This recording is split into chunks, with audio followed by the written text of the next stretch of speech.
రకాలుగా జగన్మోహన్ రెడ్డి ప్రజల్ని మోసం చేశాడు. ఇప్పుడు ఏంటంటే నవరత్నాలని చెప్పాడు. నవరత్నాల్లో అన్ని రత్నాలు ఇస్తామని చెప్తున్నాడు. ఇచ్చినోటికి ఇచ్చి పథకాల పేరుతో ఇచ్చి ప్రజలపై భారం మోపి పన్నుల రూపంలో మద్యం రూపంలో దోసుకోవడం మొదలుపెట్టాడు. ఈ దోసుకోవడం వల్ల అన్ని వ్యవస్థలను నాశనం చేశాడు. ఒక వ్యవస్థను కాదు, అన్ని రకాల వ్యవస్థని, రెవెన్యూ వ్యవస్థని, కూలీ వ్యవస్థని, ఈ మందు ఉంది, మందు వ్యవస్థ, మందుని ఎలా చేస్తున్నారంటే ఫోన్పే కానీ అకౌంట్ పే కానీ ఏది లేదు, క్యాషే. ఆ క్యాష్ ఎటు వెళ్తుంది అనేది తెలియదు, లెక్కలేదు. అది ఆ విధంగా ఈ పరిపాలన అనేది జరుగుతుంది. ఇసుక ఉంది, ఇసుకి 20-30 అడుగుల లోపలికి వెళ్ళి తీసి ఒక లోడ్ 50,000కి అమ్ముతున్నారు. ఈ డబ్బులు ఎక్కడికి వెళ్తుంది? వాళ్ళు సొంత కంపెనీలకి ఈ ఇసుక ర్యాంపులను ఇచ్చి మొత్తం దోసుకొని తాడేపల్లి ప్యాలెస్కి ఈ అమౌంట్ అలా వెళ్తుంది. ఇలాగా రాష్ట్రాన్ని దోసుకోవడం స్టార్ట్ చేశారు. అతను బిఫోర్గా కూడా ఎన్నో కేసుల్లో ముద్దాయి. ఇప్పుడు కూడా ఒక వ్యాపారస్తుడికి అధికారం అప్పచెప్తే ఏడు చేస్తాడు, అధికారం రూపంలో దోసుకోవడం స్టార్ట్ చేశాడు. ఇది జగన్మోహన్ రెడ్డి పరిపాలన. నిరుద్యోగుల పరిస్థితి అనేది చాలా దారుణంగా ఉంది.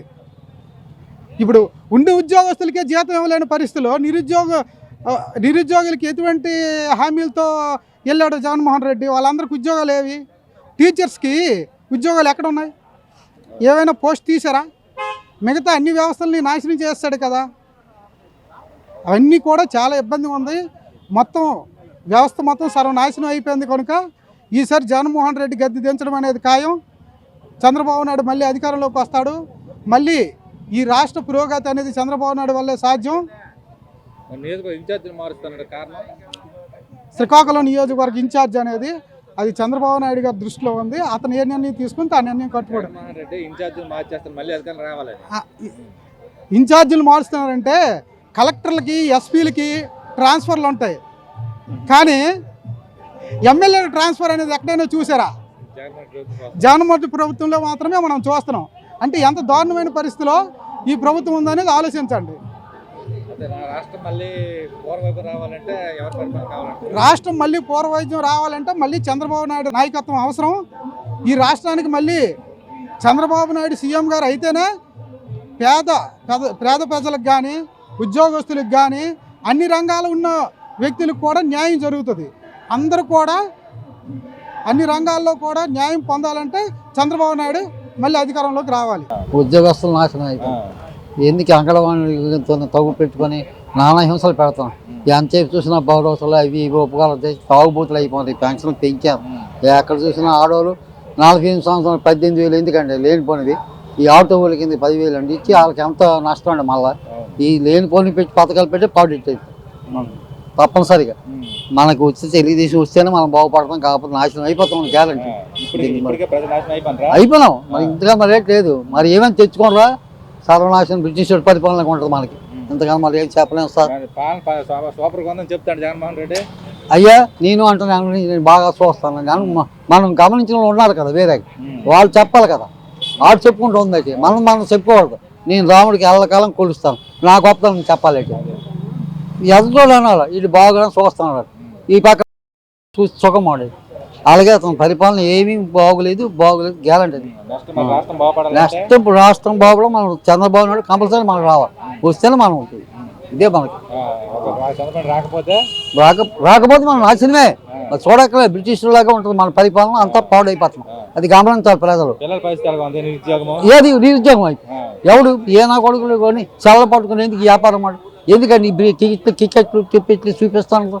ఎందుకు ఆ పిల్లలు పాడు ఇట్టాను చదువుతాను రేటాలు ఏ ప్రతిదీ ఆన్లైన్. ఏంటి ఆన్లైన్ చదివింది ఏంటో? మా పిల్లలు ఇప్పుడు బీఈడీ చేసాడు, బీకామ్ చేసాడు ఒక ఇద్దరు. ఏమీ లేదు, పాడైపోయాడు. ఎందుకు ఇది నాశనమేనా? ఉద్యోగం కూడా లేదు, నిరుద్యోగులు అయిపోయినారు, పిల్లలు పాడైపోయినారు. ఈ పెన్షన్ తీసుకుని ఉన్నోళ్ళు కూడా ఇంటికాడ ఆడవాళ్ళు తొలలు కాస్తాను, కానీ ఏం సుఖం లేదు.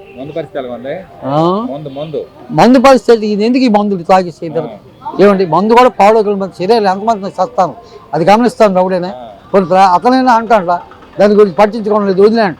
తాగంటాం మేపుతారు, మరో పాతికి పెంచండి చెప్పి మరీ గించుతాం. మా వాడే మంచోడు అంటాం వాళ్ళు. ఆ? ఏమండి అయ్యి అంతే కదా.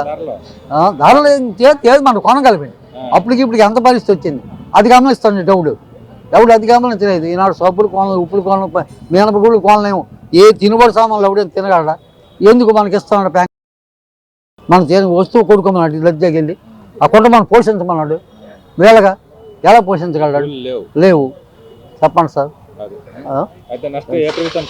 మనకి తిరిగి రావాలని కోరుకుంటున్నాం. భగవంతుడు దయ్య వరకు బాగోలేదు జగన్ రైతు కంటే డబ్బులు మనం వీళ్ళకి తోలుతున్నాం.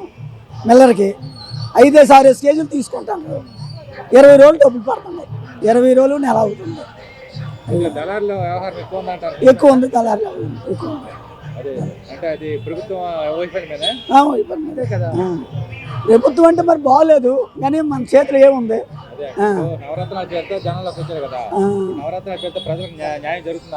ఎవరో అందినలో జరుగుతుంది. ప్రజలు అందిన సరిపోరు కదా ఓటుకి, వాళ్ళకి జరుగుతుంది, మిగతా వాళ్ళకి ఏట్లేదు. రాష్ట్ర పరిస్థితి అప్పులు పాలై ఉన్నది. ఎలాగా ఇబ్బంది, రాష్ట్ర పరిస్థితి ఇబ్బందులునే ఉన్నారు. పరిపాలన బాగోలేదండి. ఇది ఆయన వల్ల మనకి ఇది కాదు కానీ పరిపాలన అయితే బాగోలేదు. అంటే తెలుగుదేశం అనుకుంటాను. మరి ప్రజలు ఏం చేస్తారో, ఎవరిలోనే ఎంత ఇది ఉందో తెలియాలి. ఈయనకి ఫస్ట్ లాస్ట్ ఇది అయిపోద్దేమో అని అనుకుంటాను ప్రజలు.